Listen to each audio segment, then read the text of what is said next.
Hello, welcome to another amazing episode of Peaked. My name's Frank Castillo. I have my amazing guest host. I have my, God damn it.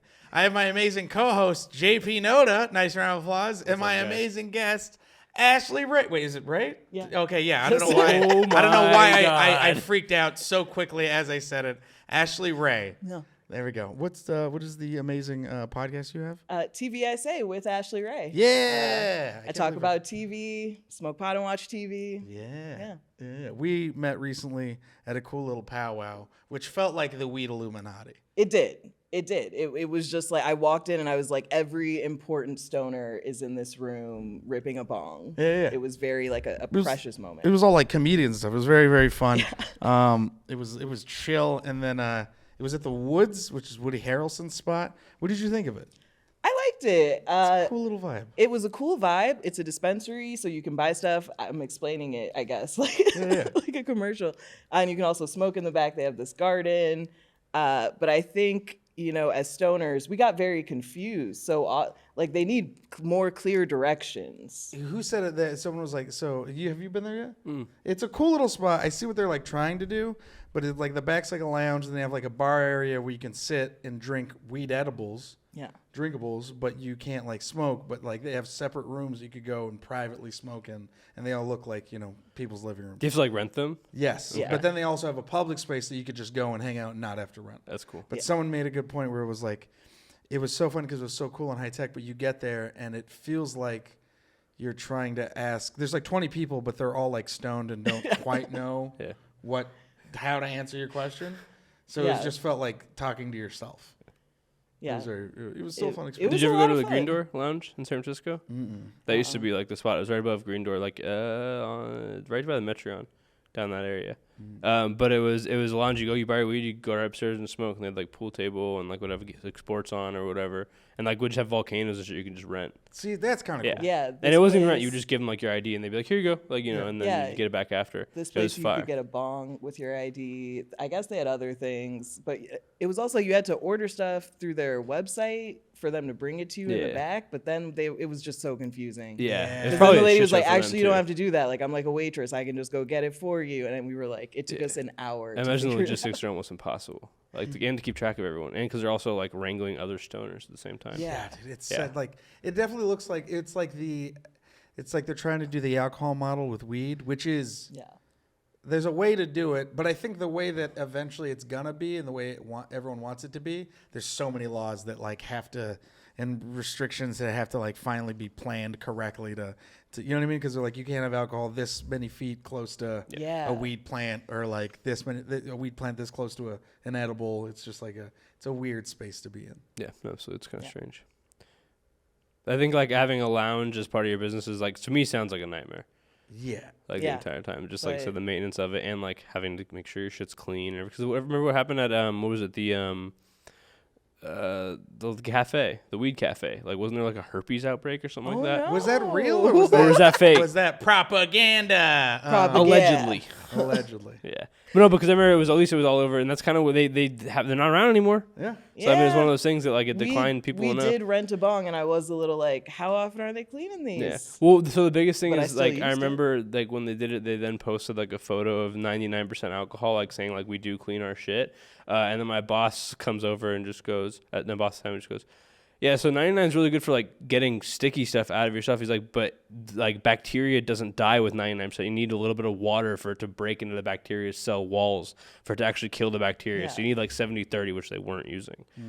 And so it's like they're really clean bongs, but they might like be gross. Yeah. And we were just talking about gross bongs earlier. Gross bongs, We were just talking about gross bongs earlier about how like so like I didn't realize how important it was cleaning your bong and all your pipes too, especially with bongs. It is water and it does get moldy, and there's like and it's like your saliva is going into it, and like you're adding heat to it, so it's getting warmer, and so it's just a little. You could really breed some disgusting things.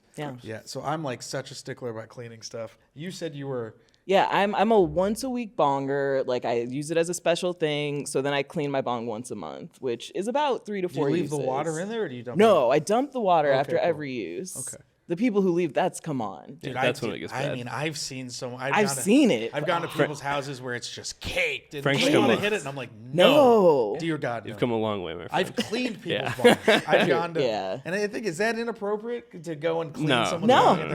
No. I think that's okay. I think that's perfectly acceptable stoner etiquette, and I would prefer it. I've seen disgusting bongs. It's gross. What's worse, a disgusting bong or a disgusting toilet? That's a really tough question. I mean, you gotta like taste the toilet. True.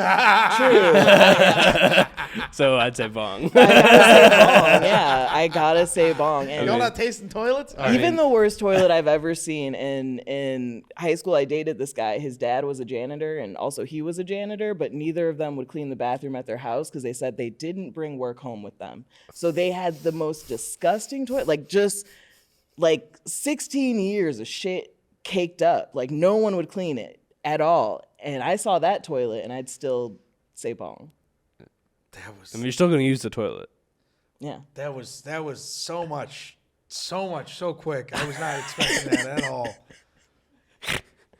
Janitors, man. Yeah. That's wild. I don't want to bring my work home with me. I could take my work home. You know what? That made it's so funny. I don't know why this brings me up.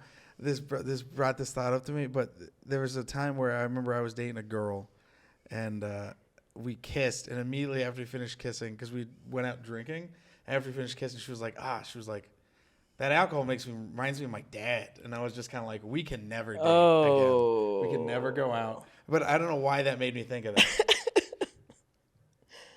Yeah, that's pretty much it. Yeah. She's a singer, I think. Wow, you dodged that bullet. I dated that guy for 4 years. Hilarious. You looked at that toilet for 3 years and were like, and I was like, I could change him. So well, he would drive me to the gas station down the street from their house To take a shit? Yeah, like if I just had to pee, I would do it at their house because I could like just pee. But if I had to poop, I'd be like, you gotta take me. The bathroom Like- was so bad that you willingly went to a gas station bathroom. Got to a gas station bathroom. He would drive me down the street, or we'd just like walk to this gas station from his house, and I'd be like, okay. Oh, wow. That is rough. Yeah. I've only been to, gas station bathrooms are always just a gamble. But every time you go into a gas station bathroom and it's clean, doesn't it feel like you've walked into like an alternate universe? Yeah. Where you're like, what the, like, no like, way. Wow. Yeah. And then you start fucking it up. You know what I mean? You Yeah. start like bleeding everywhere. You know what I mean? You're You just start like, I feel so shitting. comfortable. I might actually like Yeah. sit Like, I on the get it. seat. Yeah. Like I'm not gonna hover and yeah. I have a shirt. The last time I went to a gas station bathroom, I have a shirt that says "Live, Laugh, Love," but it's got the death row guy on it. And there was this lady. It was in Santa Cruz. It was very like not Santa Cruz. What's the one on the way to Malibu? Santa Monica? Yeah. Ventura? Venice? Ventura. It's There's- Ventura. You're staring at me. You're not giving me anything. I think it's Ventura. Anyways, the lady even goes, know. "That's such a beautiful shirt. I love it." And she didn't realize at all that it was the death row. Yeah. I was like, "Oh, look at you, sweet little lady." That's beautiful. Mm-hmm. So this is the podcast. It's pretty much all right, let's jump into this. What's the first one we're going into? The first one we're going to be smoking some Fat Donnie. All of the strains today we actually got Paradox came by and hooked us up. So it was really rad. They're actually all also going to be a Donnie Burger cross, which is kind of interesting. So we're going to taste very similar kind of back end on a lot of these, but they all have kind of their own little touches to them. Okay. So Donnie Burger is the youngest Wahlberg brother, if you didn't know. I did not know that. I didn't. Here you go. Okay. Yeah, and then just you can rotate the top for airflow, and then just inhale slowly, and then it'll get ripping. Donnie Burger is also a cross of GMO and Han Solo Burger, which is GMO and Larry OG. So it's very GMO forward. It's going to be that garlic, mushroom, onion, very savory, very funky taste. But then that Larry OG adds like a very green OG flavor to it. It's really nice. And so it's kind of gassy as well. So wait, it really does that. What did you call it? The Han Solo? Han Solo Burger. Yeah, Wow. swear to God, it's a strain. Yeah. That's wild. Did it come out during the trilogies? The names are always so funny. So when the first movie of this, like the last trilogy, the first like Star Wars of like the newer trilogy came out, BB-8 OG, Yoda OG, like all those were all over the place out of nowhere. Yeah, I remember. But it was like you just rename your shit. That was Sorry, before guys, this is anyone my cared. first time smoking weed. No, please. You should. Frank does this the whole show. What's your like favorite name of weed? I don't know. Man, that's a good question. Yeah. I don't know. Yeah, I really don't know. I mean, my favorite strains of weed are like kind of candy flavored, so maybe something like that. But even then, like the names are all kind of just like runts and. That melon butt was, I think it's pineapple melon butt. Pineapple melon. That's it. That nailed it. Yeah, that was it. Yeah. That's the one. I don't know why I really like apple fritters. Yeah, fritters awesome. You remember that one time? Love apple fritters. Who was it that made it? They made it. It was like a Long Beach company. They were running Fresh Baked. It was Fresh Bakes. Mm-hmm. Apple fritter. It's originally a Lumpy's genetic. Yes. But yeah, no, they got it from them. And then they brought it to like kind of LA and it really started popping. And also Cam started going up, but they called it I think apple pie. Yeah. So the apple fritter was literally in this like it was this crazy jar because the jar was pretty big and they just slung a full like was it a gram or was it 2 grams? It was an eighth. Oh, of the concentrate. Yeah. Oh yeah, it was a gram at a time. Yeah. It was a gram at a time, but it looked. They were like $8 grams too. Dude. Yeah. They were $8 grams. I went. He gave them to me, and they were amazing. And then I went to another dispensary that was by my house, and I bought all that they had. Yeah. And the guy was just like, "Really?" And I was like, "Yes." Yeah, I'll take all it's of this. worth it. Yeah, no, it's stellar. That's like the big thing I like about sometimes with concentrates. Like you'll just have people come through and they're like, have to move what they have, and like it's still fresh. And so like there was a time too when that Emerald Cup stuff came through, where like the Emerald Cup company made a bunch of stuff, so they had like a bunch of Mac and a bunch of cereal milk grams. Yeah, that, like were like $10 wholesale, so there were $20 grams on the shelf of like stellar rosin. And so like that was kind of my favorite. Do you think that there's gonna like the market will start to see more of that, or do you think it's? Only I mean, it's already starting to come down. Yeah. But I think unfortunately with rosin, I think it's going to be kind of a race to the bottom for a lot of people because they're trying to continue to sell their stuff because prices are just kind of dropping. So a lot of these companies that don't have other ways of making money, like they're probably not going to be able to sustain that. But we'll see. Kind of, especially since like it's hard to make sure you're getting paid on your end too. Like once it goes to a shop, to make sure you're getting your money back too. Yeah. But yeah, no, I think with prices coming down, we're going to see a lot more of like things like that, more deals coming out, more value price rosin, more stuff like that. But then just going to be kind of more stuff to pick through, I think, honestly, unfortunately. Like every dispensary around me has so many deals. Yeah. I feel like Pacific Stone is like, just take it right now. Like every place I go, they're like, would you please just buy anything, we'll give you an ounce of Pacific Stone with it. Yeah. Well, so a lot of those larger companies, so they're like a big outdoor company. So a lot of places like that, especially if they're outdoor, like a lot of their product you only harvest once a year, and so like maybe they have older stuff that they like have to sell before they can even sell the stuff they just harvested. Because I mean, in my opinion, I think outdoor is kind of already getting to the point now where it's starting to get old. It gets harvested in like October, earliest is October, kind of November, December, and then like it's on the shelves for a month or two, and then it kind of starts to age out. Yeah. So it's kind of hard, and a lot of people like also like aren't necessarily curing their stuff to make it preserved for a longer time. Like they're kind of like dropping the ball on that end, so you're kind of seeing a lot of drier weed in stores and stuff like that. And then they like get to the point where they have to give it away. Like they're like, we don't know what to do, and we can't sell our new shit without getting rid of this. So it's gonna be very interesting. I think a lot of companies are gonna have some issues with, like moving older product. Yeah. Oh man, it's gonna be a dry season this year. Yeah. No, there's still gonna be tons of weed. We're overproducing like crazy. I mean, yeah. Yeah. But yeah, no, it's gonna be Do interesting. you think like MedMen might go bankrupt and just sell everything? I don't know. It's like like company a lot of those larger companies, like they have so many other assets and things going that like they're probably gonna be around forever. You know what I mean? They kind of came in with like the idea of like we're gonna lose money for 10 years and then start to make money type thing because they're able to. They have that capital and that backing where they're like, we'll stick it through, and then all of a sudden now they're nationwide. You know, when that kind of ball drops, a lot of people are like kind of prepping for that. Even like a couple of companies in California are starting to expand to get ready for like interstate sales, interstate commerce, because it's been the talk over the last year or so. So it's like one of those things they're starting to figure out how to like continue to produce enough to then as soon as that happens, like ship off to Nevada, ship off to Oregon, and have California weed in other states. Yeah. Because I've been seeing California stuff in Illinois. Yeah. That'll brands change especially, things. yeah. That'll But I'm talking about like things. grown in California, taken there type thing. Yeah. Like it's gonna be like California weed. Man, Yeah. I hate that the state of weed requires me to learn economics now. Yeah. I miss when it was just like, that's my guy Bruce, and he knows a guy in Vermont who just got some good stuff, and we're gonna make it work. Yeah, purple, got green. What do you want? Yeah. Yeah. And now I have to know stocks to understand weed. Oh yeah, no. Like all these people are like, oh, Just wait till you get into the weed NFTs. Oh my god, yeah. Are you Are you big into concerts? 'Cause I know you smoke weed. Obviously, you're a big stoner. Yeah. But are you into like? Have you messed around with like hash and? Oh yeah, I do all of it. Like I do all of the weed. I mean, my go-to, my smoke of choice is a joint. That's, I like to have a joint with my coffee, my daily. But I love doing dabs. Like I miss doing old school dabs sometimes. Like really?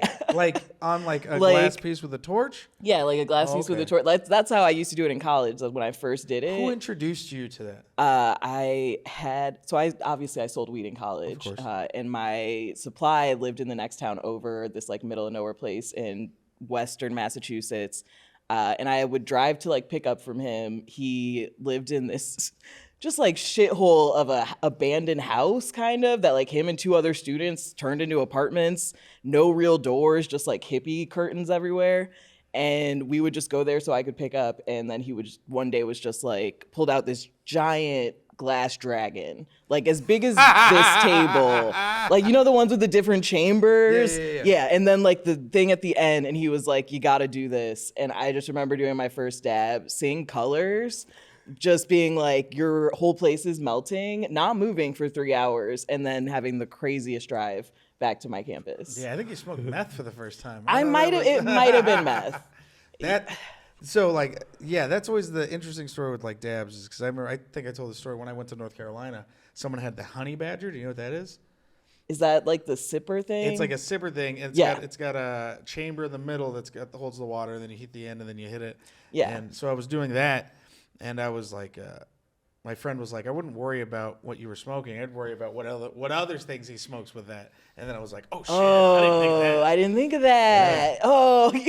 Oh, there was definitely meth in that thing. That kid did so many drugs. Yeah. I'm like just connecting one these second, dots. let me go and clean this up for a little bit. Yeah, I'm like, he wasn't dabbing anything in alcohol. It was, Yeah. Yeah, but that's when I fell in love with dabs. And I don't know, this year I'm a judge for the Emerald Cup. Nice. And I will be doing the live rosin category, I think. Ooh, it's going to be great. Yeah. So I'm really excited. Fun. Yeah. I remember the first time I got to do a judging thing. I showed up and I like started unpacking my stuff, and then I like loaded up one of my own dabs, and a guy came up to me and was like, "What are you doing?" And I was like, "I'm doing a dab." And he was like, "Yeah, there's jars in front of you." And I go, "Oh, okay. I didn't know if I was gonna start digging in and stuff." He goes, "Yeah, you have to smoke all this." He was like, "Why are you smoking your own stuff?" I was like, "What are you doing?" Do you see what's ahead of you? He was like, "You have so much to do," and I was like, "Oh, all right. I'm sorry, Doc. I didn't know." And he was like, "Yeah." It was just so great. I'm a little afraid. I guess with the Emerald Cup, they like bring all the judges together at some like house or something for 2 days, and I don't know. I think I'll handle it, but so the trick is just little dabs, so you can taste it. You know what I mean? Everyone right. Like, just fucking like when you go to a wine thing and they're like, spit it out. Yeah. No, I think I'm just gonna get blazed. Just send it. Yeah. 4 dabs in, you just be like, wait, I got 30 more to do. Well, bro, so when I was taste testing these strains this morning, they all have GMO in them, which is it's chem in cookies, and so it's very heady. Just like almost immediately feel like your head lift up above your body, kind of high. And so I took just a small one of each, and then I had to sit there for an hour and a half just staring at my TV. I didn't even watch anything good. Dang, what'd you watch? Don't even remember? I think Food Network was on. Oh, yeah. Oh, yeah. You're big into TV. I'm big into TV, so I always like to know. Yeah, I'm big. My I watch trash high. TV. I'm like real big too. trash TV. My morning Get Stoned show is Bar Rescue. Fire. Awesome. Yeah. They have a whole channel now that's really? just Bar Rescue, baby. Right. Yeah. It's always on. Yeah, there's a Hell's Kitchen channel on like my smart TV. Like it's a bunch of random stuff like just that. Random channels that I'm just like, I've been watching Bar Rescue for 5 hours. There's like a lizard lick towing or something like that. One of those repossession shows. Yeah. It's just like the worst scripted TV. I have all love the that old shit. episodes of Fairly Odd Parents on my TV. Wow. So I watch a lot of cartoons. Way back. I do a lot of adult animated cartoons. Anything good? I Do you mean, recommend? Yeah. I really loved Koala Man on Hulu. It just came out. It's really funny. It's like this Australian cartoon that just came to America. Really good. Fire. I'll check it out. That guy from Flight of the Conchords is in it. Oh, I love him. Jermaine? Jermaine. Yeah. And obviously we don't talk about Rick and Morty anymore, but hey, that last season was pretty good. I haven't seen the last season. It was good. I liked it more than the one before that. They are absolutely replacing him, right? Oh yeah, he quit. They fired him. Did you read the article about like how fractured the whole relationship is? Yeah, he hadn't been in the writers' room since like season 3, and it's great because Dan is like obviously like it shows why the show's good. Yeah. But are you gonna keep watching it after they replace him? Yeah. I mean, okay, let's get real. I have a Rick and Morty tattoo. Oh, nice. And one friend was like, "Are you gonna get it covered up?" And I was like, "No." First of all, it's just the portal gun. Like you wouldn't know it's a Rick and Morty tattoo unless you like know. But also, like, Morty didn't do anything wrong. I'm not gonna punish the portal gun and Morty for what that guy did. But there are themes that I love about the show. Some of my favorite episodes are written by, my favorite comics, Grace Thomas, Katie Delaney. So I think I can enjoy it and laugh at it for what they've done and separate. I'm basically making the separate the art from the artist argument, but but it's okay. It's art you like, because it's art I like. And it's not R. Kelly. It's 100%. We gotta start understanding that there is worse offenses. Like there are worse. There are arts to separate. 100%. And so I'll probably watch it until the end. And the thing is, they gave that show such a crazy deal where it still has absolutely like 70 something episodes, and it has 5 more seasons. You can like Rick and Morty. I can love Woody Allen movies. Like okay. There's nothing. Okay.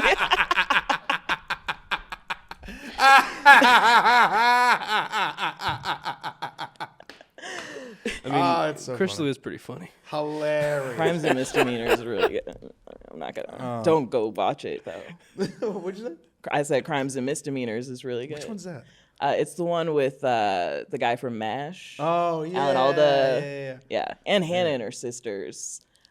Midnight in Paris is great. It's a pretty. You know what I mean? I'm a good Owen Wilson fan. I love how it started off as like a joke, and then it became well, these are our favorite Woody Allen movies. Movies that I won't be watching. Movies I won't watch until he's dead. Yeah.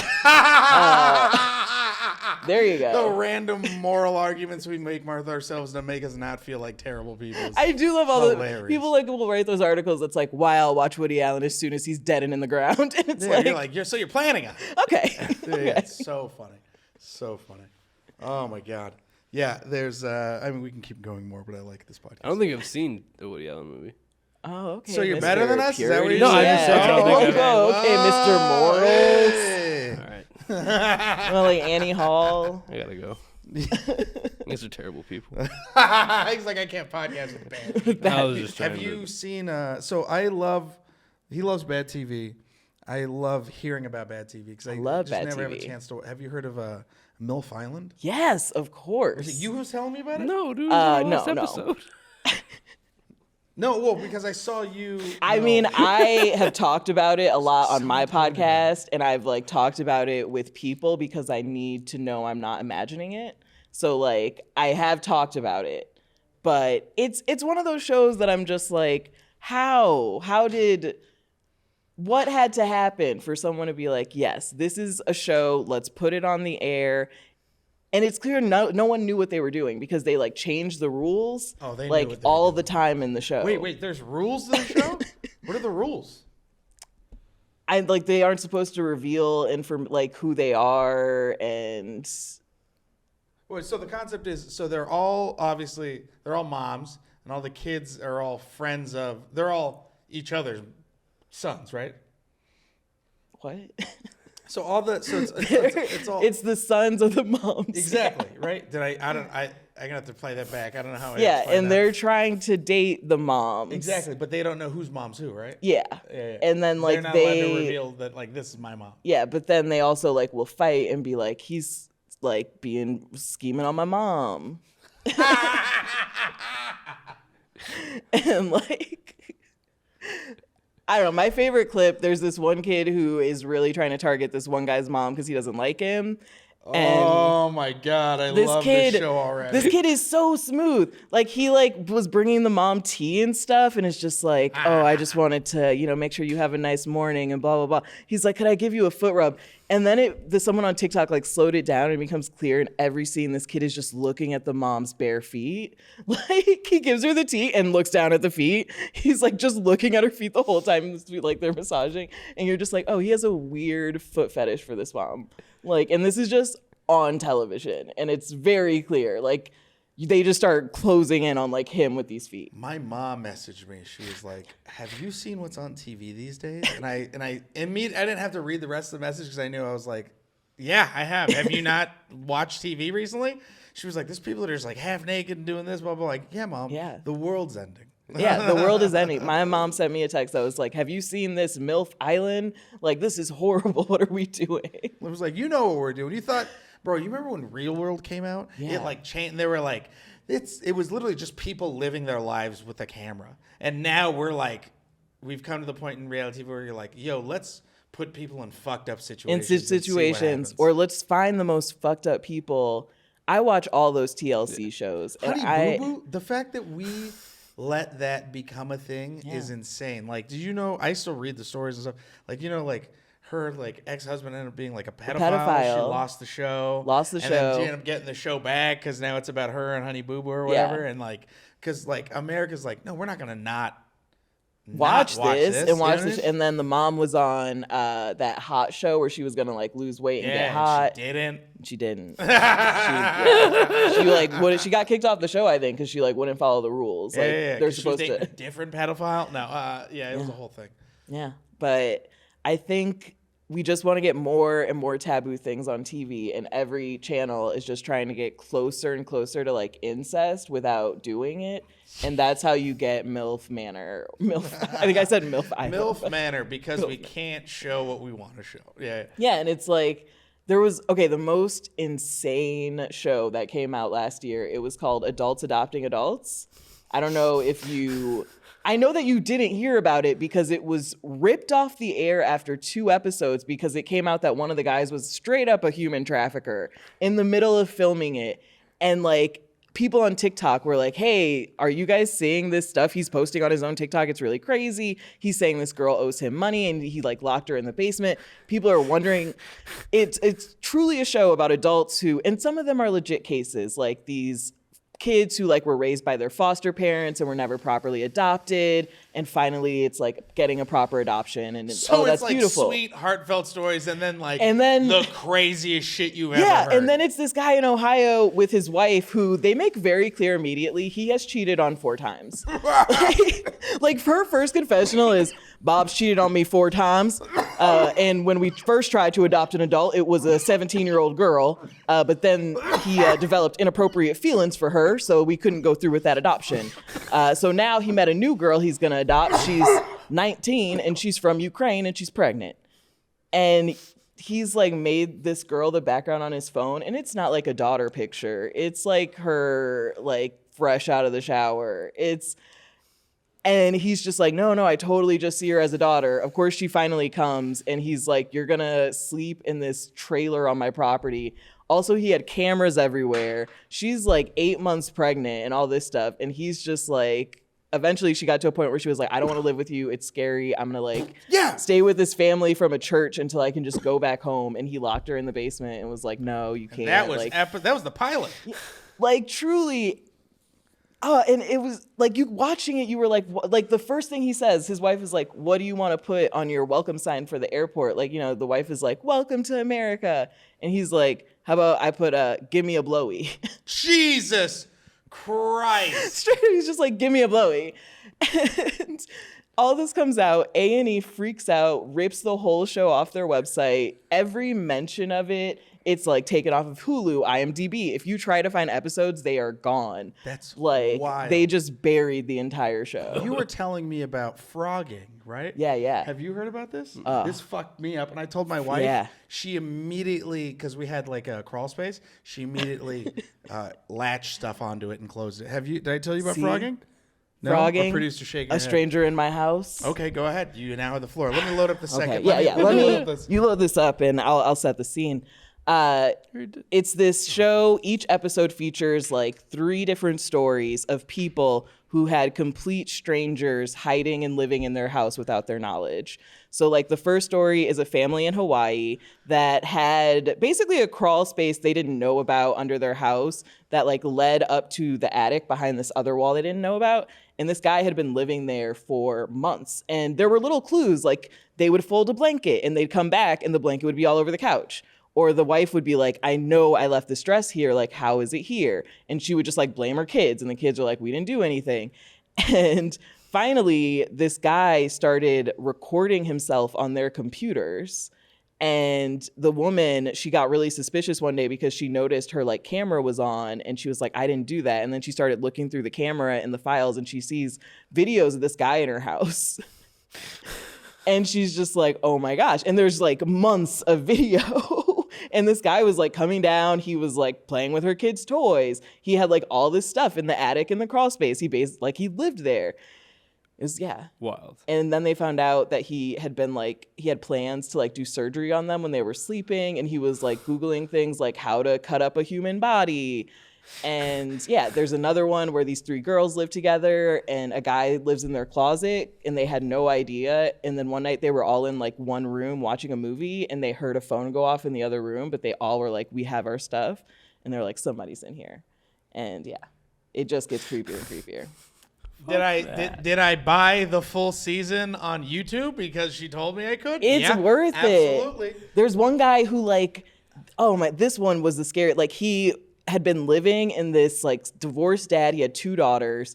This guy, they had a hidden space behind their bathroom, like it was like one of those weird built like rooms where the corner wasn't right. So they just put a fake wall in front of it. And this guy decked that fake room out like it was his bedroom. He like had a little toaster and shit. And like he would come out and like eat their cupcakes and like turn the radio on and like freak them out and shit. And then one night they kind of realized like he was in the house with an axe and they were like, we locked all the doors. How is he in here with an axe? Like one of the girls ran out from her window to get help and he like tried to kill the dad, like ended up running out and killing like another family. Jeez. And and then they were just like, he was just living in our wall. And he was mad because the girl rejected him. Like one of the daughters was like, I don't want to date. So he was like, okay, then I'm going to live in your wall. Fucking wild. Any other TV stuff you've been watching that's pretty good? 90 Day Fiancé is always great. The whole franchise. Freak the fuck out. Oh my God. Just, check your spaces. Eek. Man, it's like you think you know a guy, No. One of them was like this guy. They knew the guy. Oh my God. Yeah. It's the worst. It was the only one where they were like, this was like a guy we all knew at the bar. And I like would give him rides home. He would tell me, this is where I live. I live close to you. And then he would just like walk around the block and then go through this guy's like cellar door. And he like lived there. Sometimes it's like, that's pretty crafty. Wow, yeah. Sometimes like it's a game at that point. Yeah. It's creepy as fuck. It's like the same kind of mindset. How bad that Rent one dude is. who like fucked everyone in the family or whatever. Remember that one? Like documentary on Netflix What? where he like fucked the dad, he fucked the Abducted daughter, in he fucked plain the sight. that But it's like that Abducted in same kind of plain sight. mindset where Yeah. it's like they're playing with you, they're toying with you. Yeah. It's like I live over, like that's fucking crazy, bro. I'm good. I'm good. just helping a friend out. Yeah. You're like, Yeah. that was the moment where I think everyone collectively in America was watching a Netflix documentary, and then the next day everyone was like, "Did you get to the part where the?" Yeah. Like, did you get to the dad? And they did dramatized version? I don't know. Dramatization. Peacock did a version with actors, and Colin Hanks is in it. And Colin Hanks plays the dad. Jake Lacey plays the pedophile, and they do the hand job scene in the car. And Colin Hanks giving this sad, regretful hand job is one. He deserved an Emmy. Like he nails it, where you see the regret and remorse, but you also see I'm just helping a buddy. Like, if you don't watch the whole series, at least watch that scene. Because they truly... I gotta Google it. My wife's gonna be like, what the fuck are you Googling? What are you watching? And it's just, Colin Hanks in a bald cap playing this old dad giving the saddest hand job you've ever seen. Premium television. We truly are in the golden era of TV. This is, yeah, man. This is. I was gonna ask you if you've seen The Last of Us, but this is way better. Oh yeah, I'm loving The Last of Us.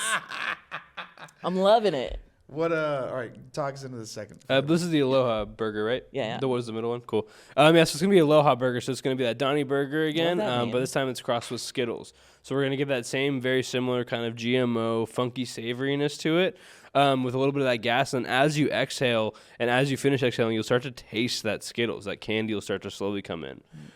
So it's actually one of my favorite of the three, I would say. And then also, too, the GMO itself kind of lingers in your mouth, but now it's kind of replaced by that Skittles taste instead of that kind of garlicky taste. These were all processed by Paradox, but they're all grown by, I believe they're called Landhammer Farms. And they did all the Donnie Burger crosses.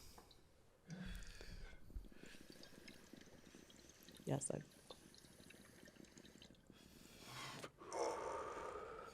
So, how do you like the? That's tasty. How do you like introducing the Desert Proxy? The Desert I love this. I think it's so cute.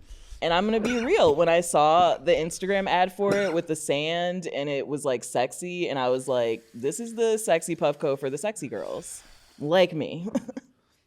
So I'm loving this. It's like so sleek. I feel like it would like match my purse, and it's kind of gold. The focus groups are working. And Oh my god! I don't know. I feel like I get really overwhelmed and intimidated with like dab pieces. Like I never know. I had a PAX for a long time. It just was so messy and hard to take around. And now I mostly use one of those like sipper straw things, but that's also messy and hard to take around. But these always like intimidate me. I'm like, I don't know. I'm not a techie. It shouldn't intimidate you, Bro.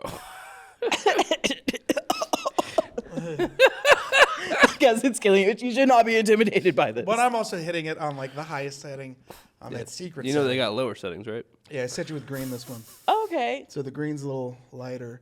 Blue's the lowest setting. Red's, red. Oh. Yeah. I put my vape battery on red. Oh shit. Yeah, so. Did you ever take like hot dabs? Like irresponsible? Yeah. When you're like still figuring it out? Yeah, when you're just like, yeah. Someone asked me, they were like, "Do you can you talk me through dabs? Like, can you recommend your first time?" And it was in the Twitch chat. Someone was like, "Yes, red hot all the way." Your first time, I was like, "That's so mean." Well, maybe it is part of the initiation, though, right? Because we all got like a lot of our first dabs were red hot. Yeah. So maybe it's just kind of the first. It's like the baptism. It doesn't have to be that way. Yeah. But I mean, maybe it should. I think it should. It doesn't have to. Maybe it should be. Yeah. Kids these days. For me, it was like I didn't realize what thread meant. Somehow, I was just like, "Oh, it's ready." Yeah, I was like, oh, now I would be like, as the cartridge gets lower, I'll burn it more. I don't know. I thought that was the science behind it. It was like, as you're getting less, burn it higher, and you get that. It didn't make any sense. But then I did it, and I was like, oh, that's what it does. Yeah. Oh, it was like what he said when we were at the meeting. It was like the technology is much better now that you can actually finally enjoy hash at a reasonable temperature instead of, like the first people to do hash, like they're like, all right, you just do it as hot as possible, and then you start to work your way down. Yeah. And then you're like, oh, this is the appropriate temperature. So from the amount of time from this many degrees to the appropriate temp, like all that experimental shit, like there's probably people who are doing dabs at like 850 being like, maybe a little less, and then, Absolutely. Yeah. Well, I mean, of course, too, all the bangers are different, too, especially if you use, like, American quartz and, like, there's, like, Chinese, like, American and glass quartz, like, mixes that are not recommended, but there are a lot of them out there. A lot of them, some will blow up. It just depends. Because a lot of those are, like, mass-produced, where, like, a lot of times, like, a lot of these, like if you get, like, something from, like, from Toro or from, like, Halen, a lot of them are, like, made one by one. They're one of one. They make a bunch of them, but, like, that one is unique to that one being made. They're not, like, mass-produced. And those will cost you like a lot more money, but they're going to like last a lot longer, and they're going to retain heat better and kind of disperse the heat better. But like you said, with technology, even with like regular dabs, like having terp timers come out and like all these other dab rights, all these things that allow you to like temp your thing, your like actual nail up better and like get more of the taste and actually enjoyable dab, like has definitely changed the game for sure. But now that I have my own place, like that's not gonna smaller, because I bump into shit all the time. I've literally gone through like so many hot knives only because I'm clumsy. Yeah. And I fucking drop them like face down all the time like an idiot. Or I drop them in the parking lot and they get run over. I'm just like, where's my oh no, you know, like I'm a clumsy fuck. You know, I drop things so much, but I think I might finally get a piece. But you're the one who told me about the sous vide also, that heat whatever for the but you got to get one of those. You think I should? Yeah, hell yeah. What? I didn't know what it was when you were talking about it, and then I saw someone like with one. I said, that thing's fucking sick. I think it's such a quick way to burn your house down. Yeah. Do you know what Bro, you got an air fryer in your house? Yeah. You got an air fryer in your house? True. Yeah. You got an oven? Do you know? Have you seen them? I saw a video, but I don't like understand why. So it's like, I'll let you explain. I don't know what it does either. You're the one who told me about it. I just thought it looked cool. It looks like a ceramic tube. It's got like a generator. Plug it in. It almost feels like a kiln. You know what I mean? Yeah. So it's like ceramic. The whole cylinder gets hot. So you have to have like a base that's able to move up and down. But you put your thing on it, and then you lower it in, so the banger's just in there, and then it gets hot. But it's all kind of a steady, low, constant temperature. So it eventually warms up. It's not like just straight blasting at like a certain temperature. It's just constantly warming up like a sous vide. Yeah. And then it keeps it like warm. And then when you're ready, you just take it out and then dab it, clean it, and then put it back in. Okay. But it's just like, it's always on. And that's why I'm just kind of like, ugh. Maybe not for the cats. Yeah. I just think it's cool shit, though. The cat sniffs it or some shit. You know? Yeah. Lesson learned. Yeah, I have a volcano. I feel like I can just maybe use that. The volcanoes I like. But it's like even that, it's doing the same thing where the one spot's heating up. You know what I mean? Yeah. So I mean, it's true. This fucking guy. I'm just saying, bro, get one. I do kind of get afraid when I like leave my volcano plugged in, and I'm like, it could be hot. Well, you should like when I like would dab, like I would sit there and like wait for my nail to cool down before I'd leave the house. Like even if it was like, because even though it's not that hot anymore, it's like, well, if that falls over and hits the rug, and then, you know what I mean, or whatever the fuck. So I would sit there and wait, and it takes like 5 fucking minutes. Yeah. Which is why I use my No one ever Puffco talks everywhere I go. about the ratio of or the string of hot nail fires that start. Yeah. Well, that and there's like that one going back to the exploding thing. I definitely sent you the video of the guy who's heating his nail and it just explodes.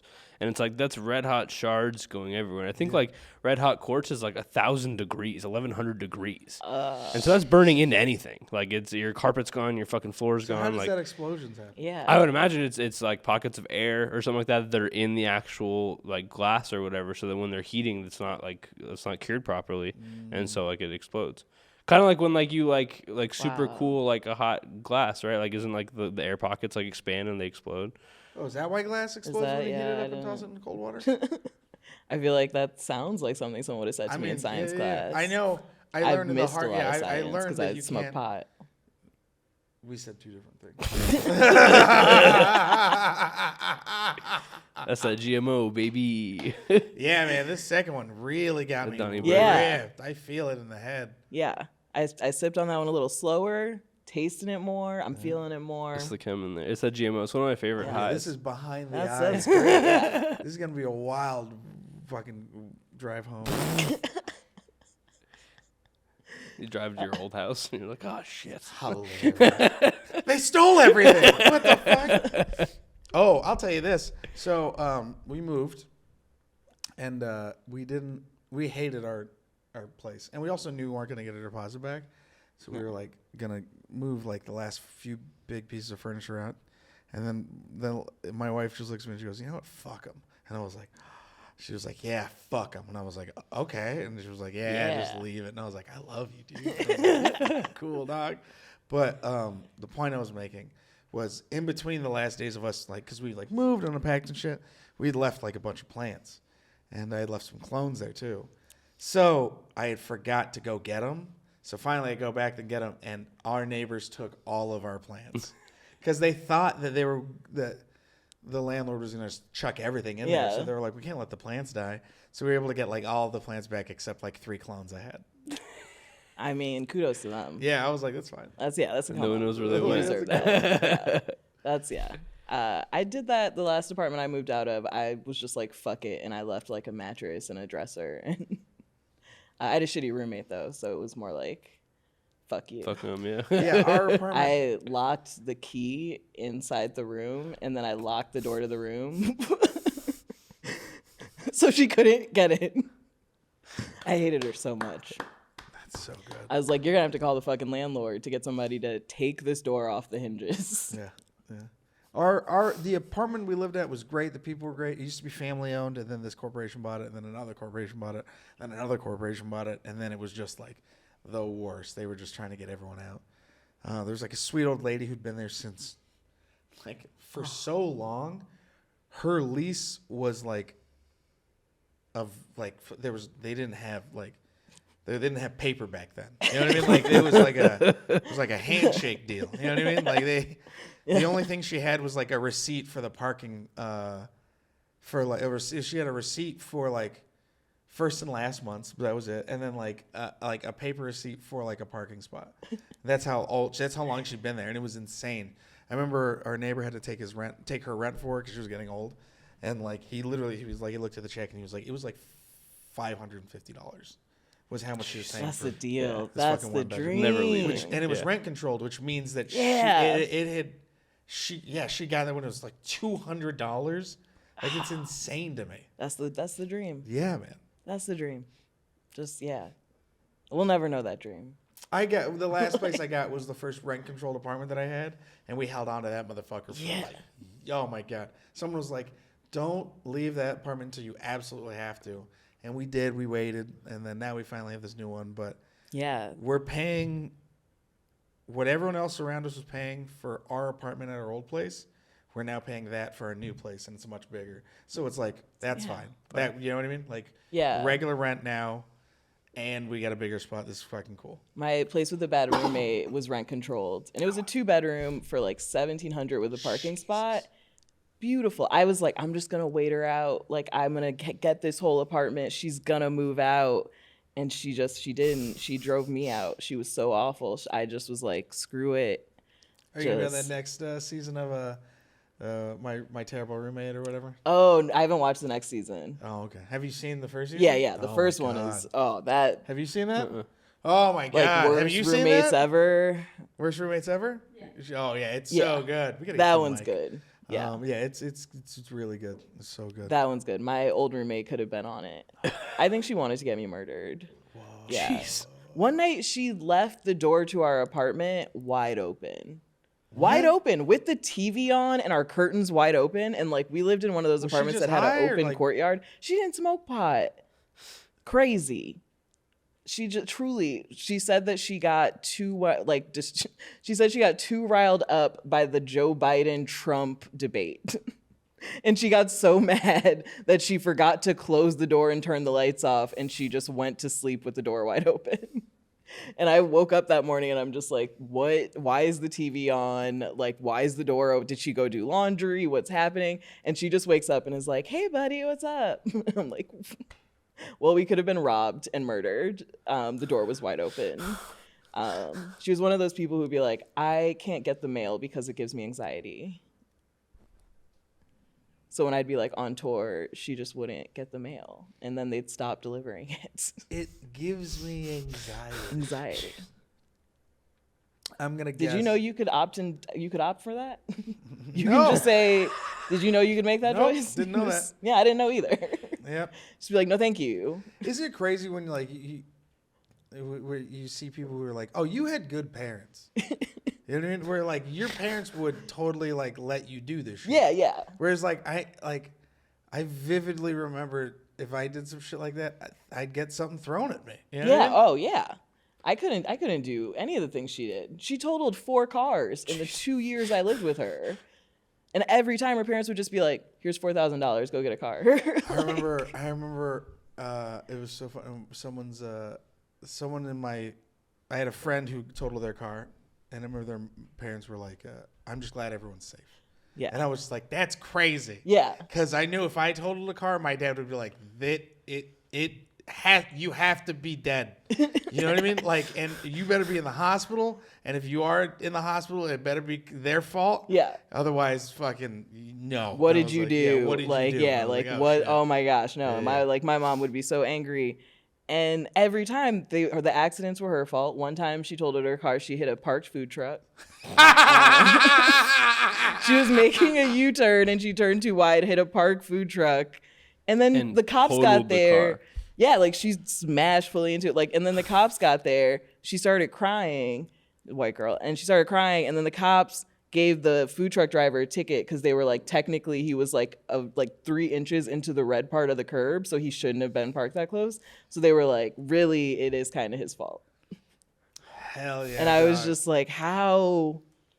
Like, God, what? I wish I had those tears. Right? What? How do you? I told my wife the thing that's always scared me the most is like anytime a woman cries, I'm like, because I grew up around with a lot of like cousins and a lot of like female cousins.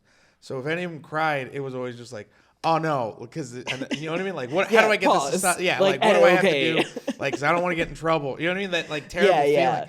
It So like. is. Yeah, When a white woman cries, I'm like, oh, God damn it, the cops are going to come. You know what I mean? That's the same exact movement and feeling that I have. And I just imagine some guy in his food truck being like, I can't, I don't, whatever. It's like, I remember, like, I used to say, I was like, if I ever walked into a room and it was just a room full of women crying and then a cop came in, that's the worst feeling. You know what I mean? I don't know if this happened to you. Well, something like that almost happened to me once. And so, let me explain. We were at an improv show. Okay. We were at an improv show, and it was an open mic, and I guess the people outside had just got mugged by gunpoint. Oh. So the show ends, and we walk out, and it was literally like 5 of us at this improv, because it was like an improv mic. So there's like no one there. So we're like leaving, and we walk out, and I literally like walk out, I'm like, you know what I mean? It's like midnight, and then I walk out, and there's like 3 cops, a white lady just in tears crying, and like her, like 2 other people that are with her. And everyone just looks at me. And the lady just goes, no, it was a different Mexican guy. And I come to find out she was literally in the middle of describing how they got mugged by like a 5'5" Mexican guy in a fucking hat and a hoodie. And you know what I mean? And glasses. And it was just kind of like, you know what I mean? Like, she literally described all of California. Like, it was like, well, shit. Yeah. But yeah, so like, you know, just it's crying tears. I'm like, oh, I gotta get out of here. You know it's a real power. Yeah. I don't use it often, but I do know if I push it to like I'm gonna cry, it's like this person's gonna know. It's gotta be done well, because if you go too quick to tears, you're like, this is fake. This bitch hysterical. You know what I mean? But if you're like, you build, you know what I mean? You got to build, and it's like, they'll be like, I know Ashely, she's not the kind of person who cries. It's so like this must be real, and it's like, bro, I guess man. I remember. Yeah, who did I make cry once? I feel like I made a coworker cry once. At my work. This was my manager. She was like the sweetest lady in the world. And I was just being like, you know, obnoxious and a dick to like, I was at Starbucks. I was being obnoxious and a dick to, and what I didn't realize was I was making her job harder. Yeah. And then like she came and then was just like, and I thought she was gonna like yell at me or some shit, and she just cried, and I was like, that's so much worse. Like, God damn it! That's so much worse. I went back and was just like, all right, everyone's getting free drinks. No, but I was just like cool and chilling then. But yeah, I felt like such a piece of shit. Dang, I've only made one girl. Actually, I made like 2 girls cry. Really? In 4th grade, I made this girl cry because actually maybe 3 girls. I made this girl cry because I wouldn't stop calling her a twit. And she just thought that was like the worst thing, and she just started sobbing. It was like, I'm not a twit, and I was like, you're a total twit. And that was just one of those cutting words. I catfished this girl in 5th grade. She was racist, first of all. there were only 3 girls in our class. I was the only black person in our class. She would have sleepovers and be like, I'm only inviting the girls, but Ashely can't come because she's black and black people steal. And the school was just like, we respect that wish on her part. Like, okay, if she doesn't want Ashely at her house, what can we do? So I catfished her by pretending to be her crush, this guy named Stevie, and I would like write letters in this like broken bad boy handwriting and be like, if you like me back, wear a red shirt tomorrow. And then she'd wear a red shirt and I'd be like, this stupid bitch. And then eventually, obviously, like, she approached the guy and he was like, I have no idea what you're talking about. And she cried. And then senior year of high school. Did she ever find out about it? Oh, yeah. Did you tell her that it was you? I mean, I think she had to assume, right? I never specifically was like, yeah, I was the one who catfished you. And also the other girl, she helped me. It was a joint effort. Okay, like we did it together. So it was me, 4 of her white friends. And I don't think I ever specifically was like, yeah, it was me. But I mean, I think she probably pieced it together because we just didn't like each other. And I've told this story on so many podcasts by now that it's probably gotten back to her. That's so fucking funny, dude. That's so funny. But she deserved it. And it's so funny. Oh, yeah. Writing the letters was fun because I remember us being like, we have to sound like a 5th grade boy. Like, how would... There was no one meaner than kids. Children are so mean. So mean. Yeah. And senior year, I was asked to do like the senior roast and prophecy, which is like you make fun of your graduating class. And so it's my classmates, and they were like, you're funny, obviously. So you do the roast. And there was this girl in our class who like never talked. She was just super quiet, like one of those, there's always that girl who just doesn't speak. And she also was rarely ever at school. She would be like... She had like anemia or some shit? Yeah, she'd be like, I have... enough blood to fucking see? She'd always be like, I have mono or something. And she would just be gone for like weeks at a time. And then she'd show up and just not speak. And my like prophecy for her was just like, she speaks. And she got up, started crying, and ran out of the auditorium. And I was like, that's not even that mean. Like I felt that was an easy, cheap joke actually, because like it wasn't even clever. It does. So this is the. Oh, I actually just remembered another time I made a girl cry too. That's so fucking funny. So this is funny because now that you bring that up because there's times where I've said things and then I've like gone to it, I've heard people's feelings where I'm like, God damn it, like that wasn't even that bad, like that wasn't even that bad, and that wasn't, and then so it's like frustrating, and then there's certain times where you're like, oh yeah, you fucking deserved it, but the times where you're surprised where you're like, that was like I wasn't even. So, it's like I was way meaner to some of the other kids, and they just took it. And I was like, she speaks.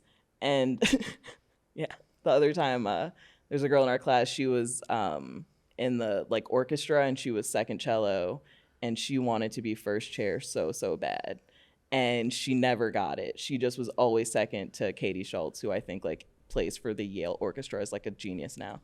And there's a reason she didn't get first chair. Yeah, there was a reason. Like the first chair was amazing. It's not like this other girl wasn't good, but she just would never get it. And then she said something rude to me one day, and I was just like, and that's why your bitch ass is second chair and you'll never be first chair. And she just started sobbing. I have no idea what she even said, but I was just like, and that's why you're second chair. Hit him where you know it hurts. Yeah, I was just like... But yeah, I think she got her karma because my big thing in high school was that I took Latin. I was like a big Latin nerd, and I was like on the Latin team, Curtamen, where we competed with other schools, and we did this national Latin exam test where if you got all the answers right, you got a gold medal.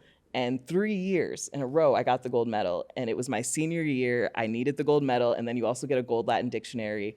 This was like the only thing I wanted my whole high school career.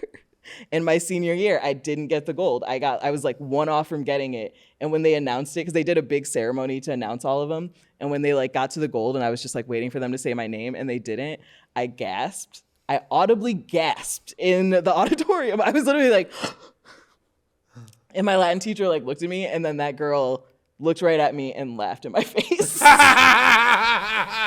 She literally looked right at me and went, ha ha ha. And I was like, fair enough. You bitch. You bitch. I was like, fair. You got me. You're still second chair. Yeah. And I got a magna cum laude in the national Latin exam. Hilarious. So Latin, really? Big Latin still? I mean, no. Oh, okay. No. It was, I don't know why. It was mandatory to take at my school in 6th grade, and then I just kind of Where the fuck like did you go to school? this like weird country day school. Like it's like I don't know, they're like kind of weird rich people cult schools. Oh, okay. And I got a scholarship, so I was like the one poor kid. And it was just like truly a bunch of rich kids who were like, we do coke, we go to Fish concerts. They introduced me to weed when I was in like 6th grade. That's why I started doing drugs so early, because of these rich kids. And then they were like, yeah, you got to take Latin in 6th grade. And I was like, I kind I'm of high like enough it. to do that. Yeah. Yeah. You know, didn't take Spanish, but could totally read Latin. I took Spanish, and let me tell you how much I disappointed my Spanish teachers as the Mexican kid that would walk in and just fuck everything up. He was just like, you don't understand a single word? I'm like, nope. And he was just like, well, grandparents, immigrants? I'm like, yep. And he's just like, nothing. I'm like, no, si set that. And he's just like, I hate you so much. And it became a thing where like it was, I think he gave me a C, but it was a solid year of me just fucking with him.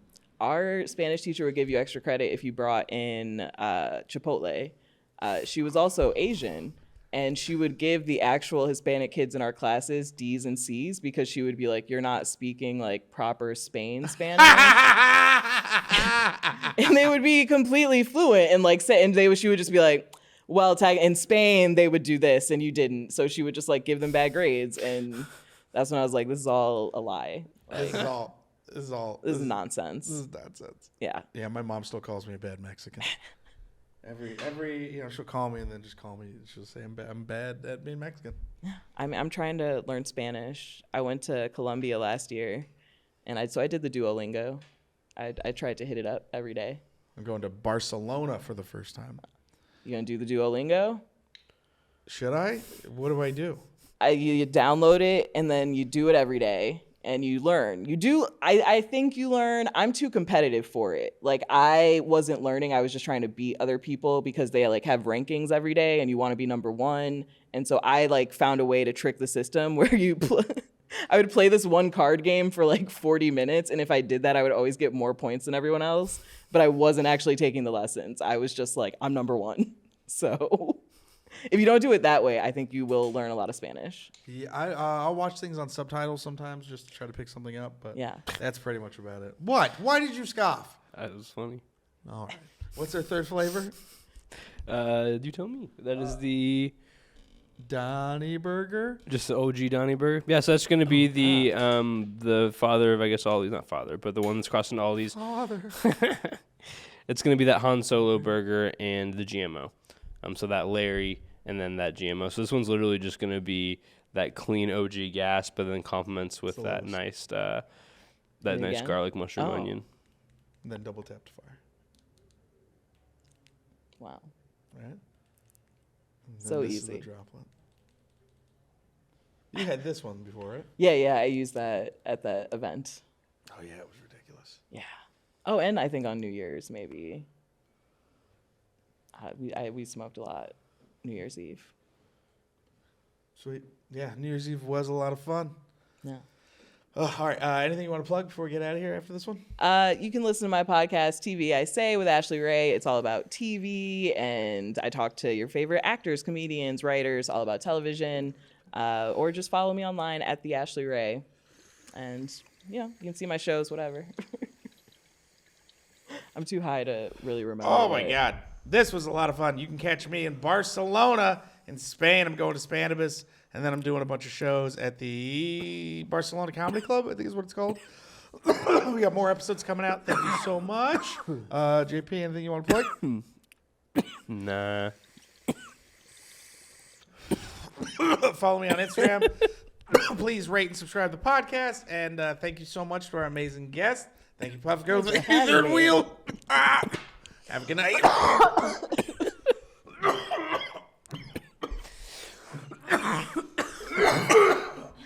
Coughing Yeah. action.